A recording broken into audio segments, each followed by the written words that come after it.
Essentially, I would just encourage listeners to just don't forget to think. Even as believers, don't forget to think. Anything that comes upon you, test the spirit of it, test its validity, and just think common sense wise, right? If someone's dictating you can only have this and not have that, red flags should go up.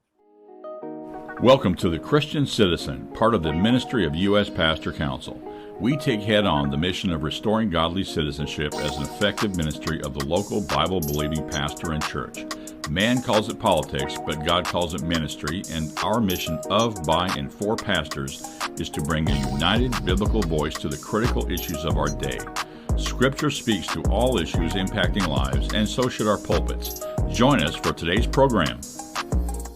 Well, hello, I'm Dave Welch. This is again an episode of The Christian Citizen. I'm the founder and president of the U.S. Pastor Council. And today we have a great guest who we've worked with on a vital issue that's cropping up all over the nation. And look forward to hearing him and what's happening across America in relation to shaping the hearts and minds of our children. You know, the concept of education, when we say that, we talk about public education. We have gone to the point, developed to the point in this country where we assume that to be a government function. And because we've assumed that to be a government function, it developed into a monopoly. And that monopoly over money and ultimately over the market in the minds of our kids has created what all monopolies do. And in this case, there's an underlying issue of that. We've transition from education being a role of the family, the church, and the community to a function of government by design is a whole nother topic that we're not going to dive into too deeply today. But there's an organization now that has been on the front lines nationally of helping to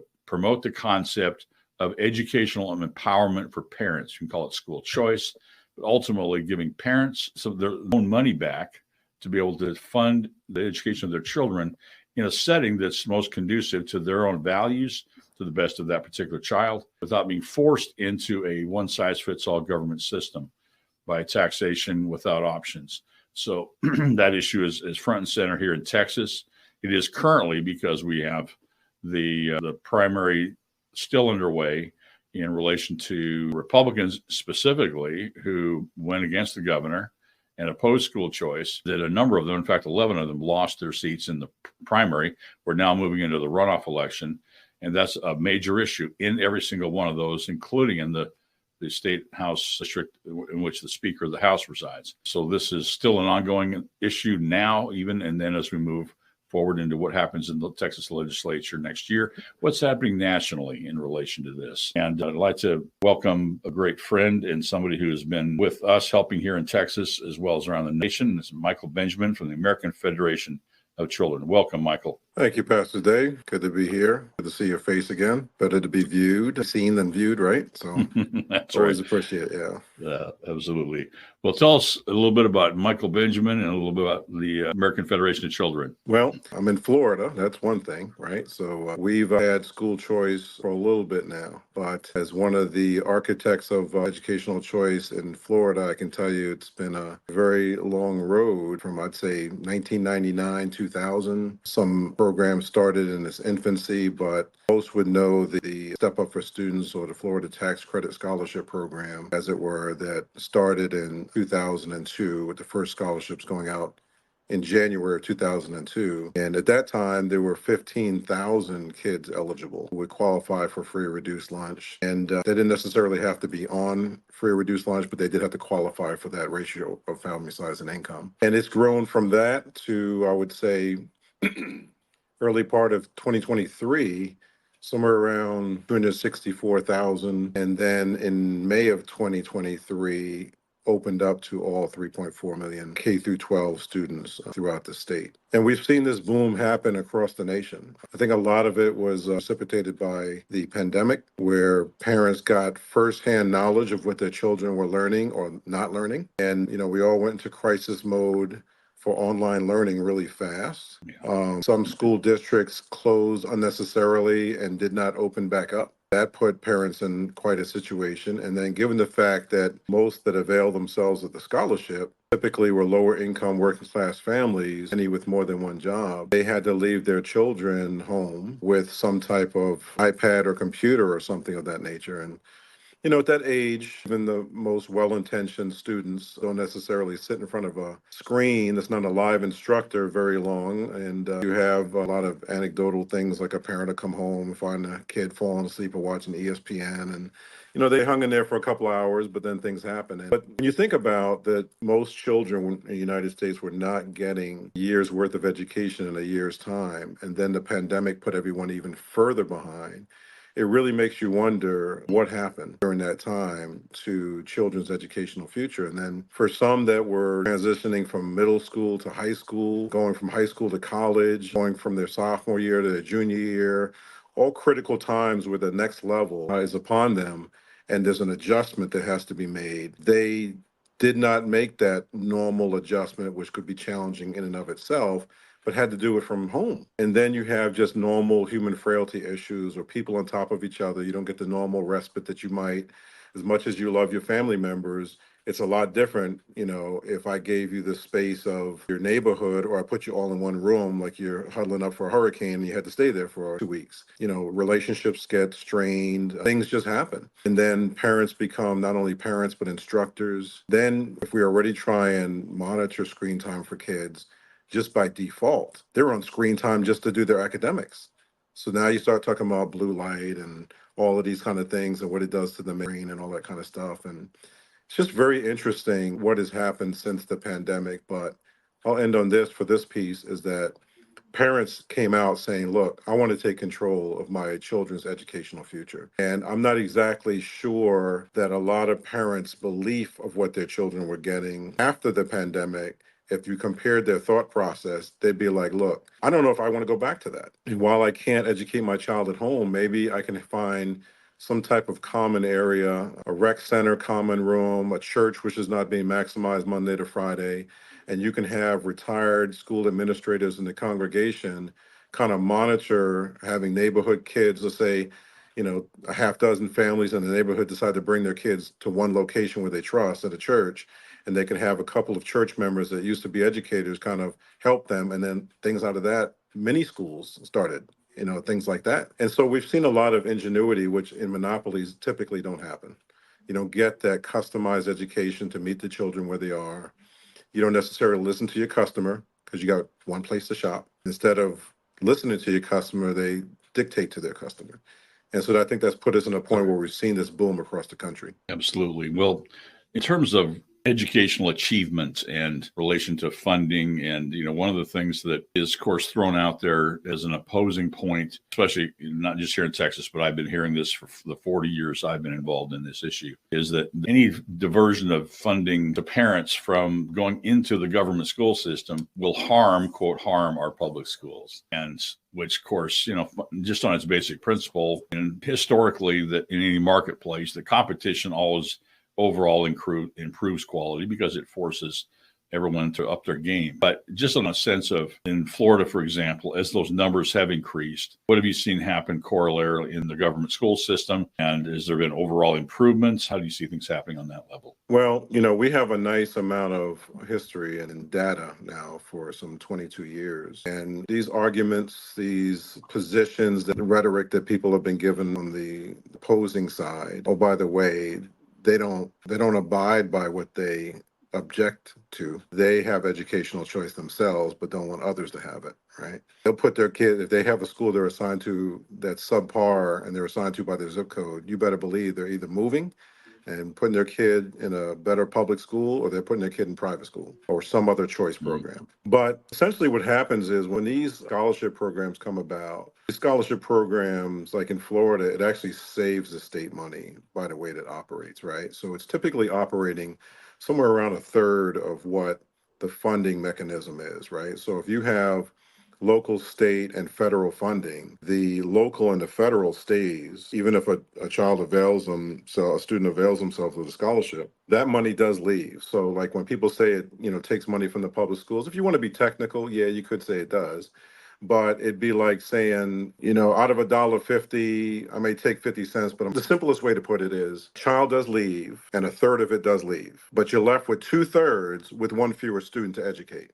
So you're leaving more money in a school without a student to educate, which means what we've always heard was increasing per pupil spending is where it was at. That's the public schools issue. They want to increase funding. Well, if you keep 2/3 and really don't have work to do, and you can spread that amount among fewer students, you've achieved your goal. That's right. And so, these are the type of things that happen because, you don't take the schooling, the taxes that you pay for your property you still pay it, right? So even if I put my kid in private school or some other choice program, I still have to pay my tax, which funds the local public school. So that money's still there. And what we've seen is because now you have one fewer student and you're increasing per pupil spending for each student, you now have more individualized attention to those students. And then those that avail themselves of the scholarship get what they want because their parents are empowered to do what's best for their children. And now we've actually seen, years of history now where more students are going to college that were on the scholarship. They're performing better. Essentially, it's the child meeting the need that they have. And while I understand that, like, for example, Florida, Texas, Georgia, you might have a school that might be better academically, but might have a better sports program that's a public school, and the parent would be empowered to keep their kid there and say, well, he has a better chance of reaching his goals in life through that than maybe going from a B+ to an A- school. And the whole idea is that no one's dictating to that parent what to do, right? Some people like fried, some like flame broiled. Some don't even want to eat there at those respective places, which will remain nameless, right? But essentially, I would just encourage listeners to just don't forget to think. Even as believers, don't forget to think. Anything that comes upon you, test the spirit of it, test its validity, and just think common sense wise, right? If someone's dictating you can only have this and not have that, red flags should go up. If someone's saying we're going to add something to the educational choice menu, but not dictating what you choose, you got to know that's okay. And each generation changes. Yeah, absolutely.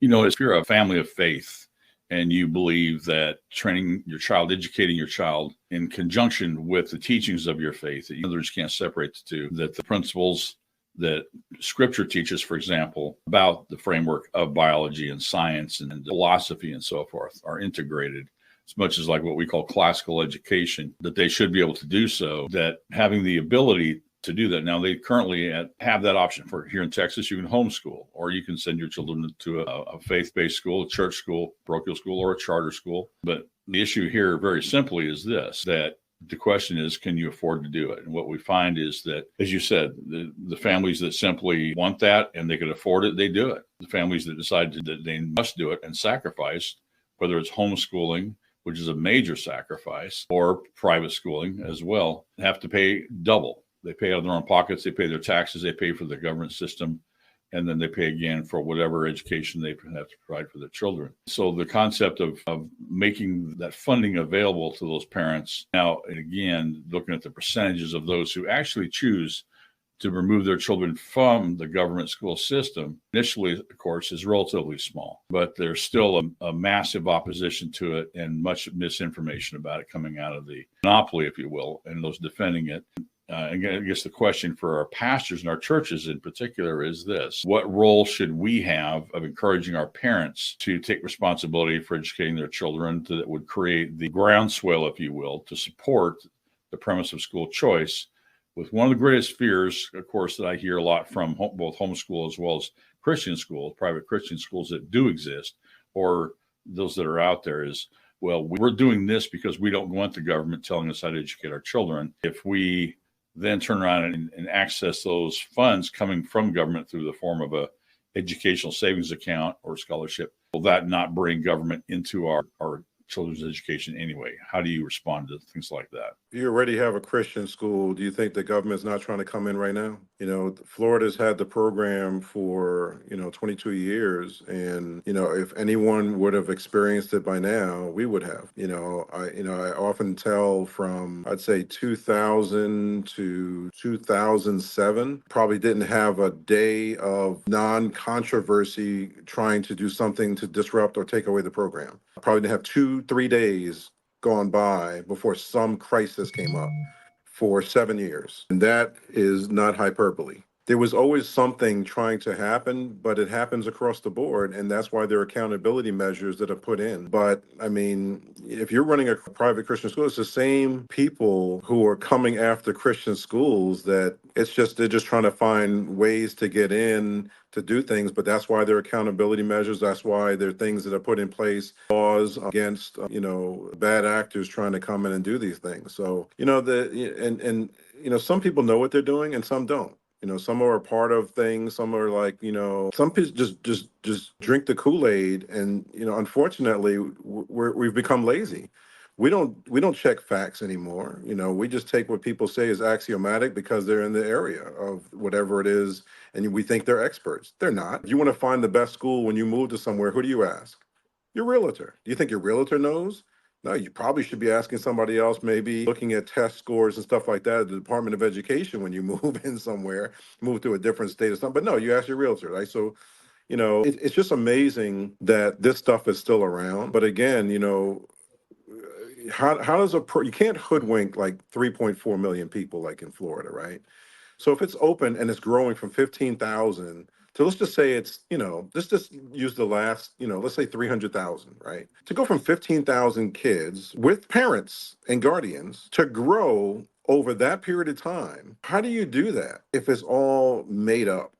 Now, if you're Oz behind the curtain and you're trying to bang and clang and make it seem like it's something it's not, like in The Wizard of Oz, and it's going to disrupt your whole system if you get found out and someone pulls back the curtain, yeah, maybe you don't want people to find out. But like I said, I would say for viewers, just think and investigate. We're busy, we live busy lives, but we're going to have to give an account for our life one day. And we're not going to be able to hide anything to he who already knows all things. And you've got to draw a line in the sand at some point and be like, what do we stand for? And how real is my faith? And, this is not for our own gain. I mean, I did this when I had no children. I started this for years when I had no children. It was for everybody else and the calling that I had. But let's just think about a couple terms, right? So we talk about public education. Like people want to talk about, oh, public education, public education. That's not the mandate. The mandate is to educate the public. It's not to sustain a system that has lost its purity, if there ever was one, right? If you look at a model, like you can't, and some of the younger generation now understand some of this, right? All right, so you have all these innovative electric cars now, but let's just use the Tesla to kind of seem to get across the nation of people's attention on electric cars. The way the educational system was designed, the car of the day essentially was the 1919 get out and push. Crank the car. Just think about that. The classroom is designed as for the industrial age when we went to war, and people lined up in rows and figured you can get more output of educated people to having a working class and producing product by putting them in an industrial. Just look at the assembly line. It mirrors the classroom, and then just use common sense and observe. If you're only in a classroom supposed to look forward, not look to the left, not look to the right, not speak to your classmates, and you just listen to the instructor. And the minute you graduate and get a job, you have to learn how to collaborate. Why wouldn't they teach you to collaborate while you're in school so you're better prepared? Unless they want you to absorb only what you're told. And so when you start looking at this and then you start seeing innovation in phones, could you imagine if how you moved around with vehicles, how you accessed information was still the exact same way when someone had a smartphone and all you had was an encyclopedia book, series, which served me well, right? But essentially, that compared with the resources now, you have to flow. If I needed to communicate with you, Dave, and I didn't have this, and I wrote you a letter, I told you I'm going to send a telegram, please be at this phone at this time, and I'll send you a message. That's not going to fly for good business these days. But yet the education delivery system is so far behind, and they're trying to hoodwink people, stay in it, and it's not properly preparing people. Heck, 35% of the civil service, they can't pass the civil service going into the military. I mean, like, what are we talking about? Right. And so we just really need to take these things into consideration. And I think about when Jesus was here, and where did he spend a lot of his time, and who did he give free access to? Children. So in addition to the account of what we're going to have to do with our lives, I would not want to be on the side of the equation who was doing reprehensible things to children. Not having them read on grade level means they're not reading their word, which means that they're not learning who they are, which means that somebody else can dictate and tell them who they are, and they'll never even search it like the Bereans to see if it's factual. They just take it as axiomatic and move on. So there's so many complicated things that happen with this. But it all starts with being able to get the children the education that their parents deem best. That's right. Well, and a couple of things, resources that we've pointed our pastors and families to is a documentary produced a couple of years ago by Fox Nation called The Miseducation of America. And we still encourage folks to go watch those. Because one of the things that it's important is we're easily misled when we're ignorant of history. When we assume what is what should be and what's always been. And when we think through things such as, when did government become responsible for the education of children? Because that didn't exist through all of Western civilization and the founding of this country up and through the industrial age. It was only then, ultimately, that we moved education of children into the realm of government. And then my second question, folks, is just off the top of your head, how many things does government do really well? I mean, cost efficient, quality of service, so forth, right? In general, why would we entrust the most precious thing that God has given to us to place it under government when it immediately becomes, on its best day, bureaucracy, assuming authority that it didn't have, expanding and growing that for its own self-sustenance, and costing far more than it should? That's on the good day. Now, when we look back at actually the intent of the founders, and there's a great book by David Barton called Original Intent, which studies the actual purpose and role of our constitutional form of government and the judiciary in particular.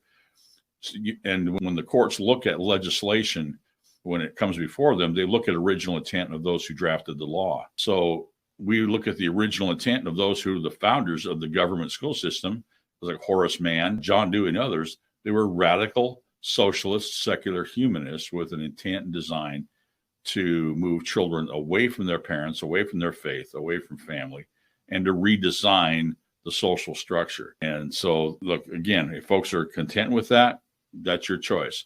But to say we're going to force all the rest of you and take control of all of the children is something that's simply inconsistent with our faith, our founding principles, and all of our history. So as we go forward with Michael about this, as we go down the road, but just let's bring us down to Texas, Michael. So right now we're still one primary runoff for a handful of seats left, which right now we're already in a much stronger position. For school choice legislation, the governor keeps continuing to talk about that this will happen next session. What things should we be doing right now to be continuing to set the stage for that? Well, I'm gonna focus the end part of my comments for this session on faith leaders. Mm-hmm. Parents are in your congregation. Legislators want to come to your churches that you may not otherwise see when they're ready to say something to your congregation because they want their votes. You have a responsibility to your flock to let them hear information, whether you like it or not, that affects them. Like, so if one person comes in, you got to balance it out, let somebody else come in if they're from a different paradigm. Let them hear the facts. And all we're seeking is truth. Right? Just look what they're doing. You know, some of their voting record is public. You know, you have a resource like, Reverend David Welch. I mean, this man is, there's some things you just can't fake, and time takes care of a lot of those things. He's been at this for 40 years. And so, when you hear this, even if you're like, oh, I don't know about this educational choice or school choice stuff, have you investigated it yourself? Has it shown to benefit families? And if it benefits families, you should allow someone to come and share information. And if you're not ready for that, then you go and do your due diligence. I would say that we can have meetings like this where you invite some faith leaders on and we can actually chop it up and get very rudimentary and explaining what this stuff is and what it's not, so that we don't hear certain terms. And some people don't, to use, I don't know who reads newspapers anymore, but like there were times where someone you could cover the title of an article and someone would be in complete agreement, but the minute you read the title, they'd be like, oh, I don't believe with that. But you just read the whole content of what it really means and you agree with it. But because you might put a term, let's just say for educational choice, vouchers. People put that term for things just to make people run away from stuff. but yet vouchers has been extremely important across our country, right? The Pell Grant voucher, GI Bill voucher. I guarantee if people start talking about not going to faith-based institutions, that if you had a heart problem and the best cardiologist was in St. Anthony's, I bet you wouldn't be complaining about using some of that money to go get that service from the best cardiologist at a faith-based hospital.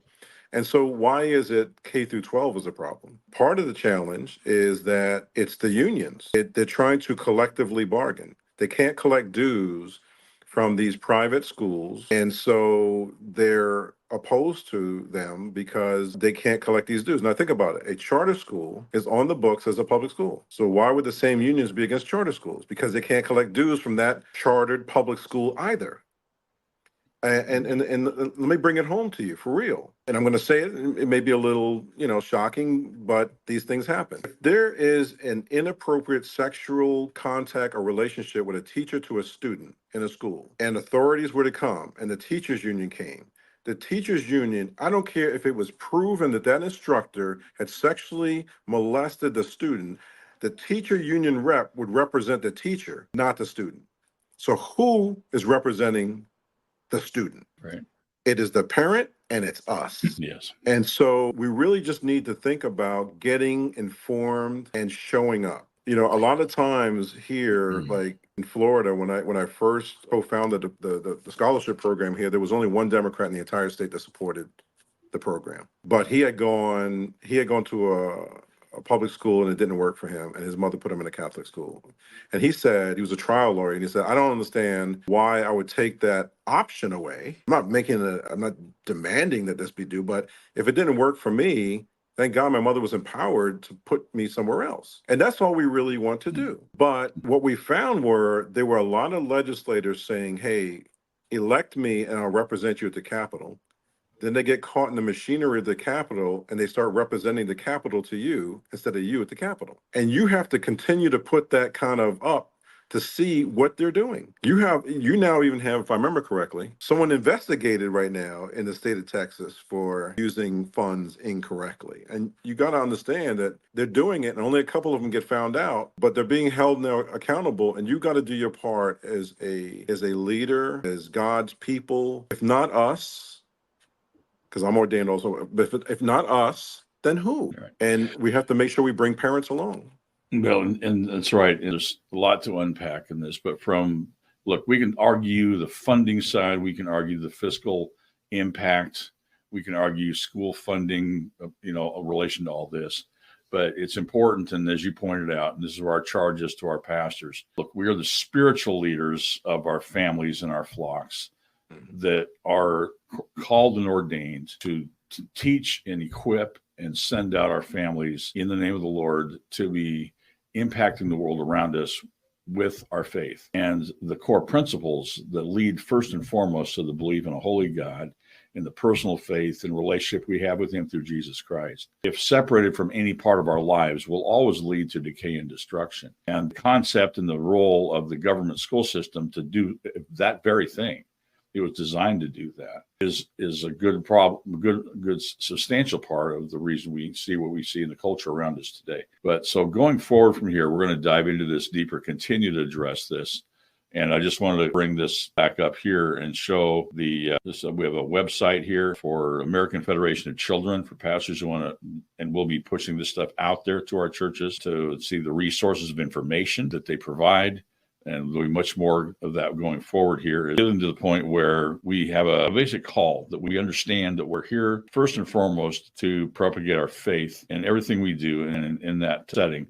And so as we go forward, pastors, we're asking you to step up, get better informed, and get better engaged, and take those who are representing us. All the money that they're talking about going into government comes from our families. We kind of tend to forget that. And so this is a personal responsibility matter of the stewardship of the resources God has given us, and with the funding as well as, and most importantly, our children. So thank you, Michael, for what you do, and thank you for the whole framework of the call that you have been following for all these years. And we're looking forward to working with you as we step into the next phase in these months. And also to what happens in Texas is going to affect the nation. There are other states like Florida that are far ahead of Texas in this area. And so for just, frankly, fellow Texans, for a matter of Texas pride, let's get with it. Let's get this done.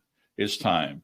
And thankfully, the stage is set, and we've got leadership in place in our state government now, and I think we'll be stronger than ever going into the next legislative session. But know this, that the government apparatus and all of its minions and all of its control and those dependent on it will fight tooth and nail and use whatever means they have to stop this. So nothing is just taken for granted. So let's make sure we're diligent, but every day that our churches are engaged doing the whole work that we're called to do of shaping the hearts and minds of our children, our families, and go forward into our communities and make sure we're choosing godly leaders and then holding them to the godly standards. So thank you. And if I may, bring it before the throne of grace, right? So we're not involved.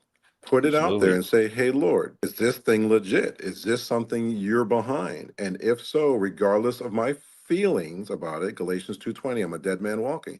If that's what he wants, we stand behind it and we bring kingdom to earth and we're about his agenda. So regardless of our personal sentiments, we bring this in prayer to God. And when he reveals to our spirit, with his spirit, that this is what he wants, we got to do it.